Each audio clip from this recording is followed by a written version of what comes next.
മത്തി പുളിയും മുളകും ഇടുക. തോനെ മുളകും പൊടി ഇട്ടിട്ട് കുഴച്ചിട്ട് കുറച്ച് ഉപ്പും മഞ്ഞൾപ്പൊടി ഇട്ട് കുഴക്കുക.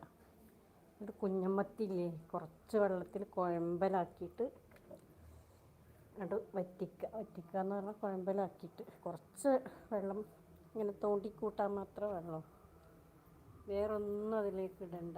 വെറും മുളകും പൊടി, മഞ്ഞൾപ്പൊടി, ഉപ്പ്, എന്നിട്ടത് നല്ല കുഴമ്പലാക്കി പുളി തോനെ വേണം, നല്ല പുളി വേണം. മുളകും പൊടി എന്ന് പറഞ്ഞാൽ ഒരു 100 50 മത്തി വാങ്ങുകയാണെങ്കിൽ ഇപ്പോൾ പല വില ഉണ്ടാകുമ്പോൾ അങ്ങനെ പറഞ്ഞു തരും, എനിക്കറിയില്ല. കുഞ്ഞമത്തി കുറച്ച്, അതായത് ഒരു ചെറിയ കറിപ്പാത്രം നിറച്ചൊക്കെ ഉള്ള മീൻ അങ്ങനെ കണക്കൂട്ടി. എന്നിട്ട് അത് എല്ലാം കുഴച്ചിട്ട് അങ്ങനെ വേവിച്ചിട്ട് ഇറക്കി തീയൊക്കെ ഓഫ് ചെയ്തിട്ട് പിന്നെ പച്ച വെളിച്ചെണ്ണ ഒഴിക്കുക.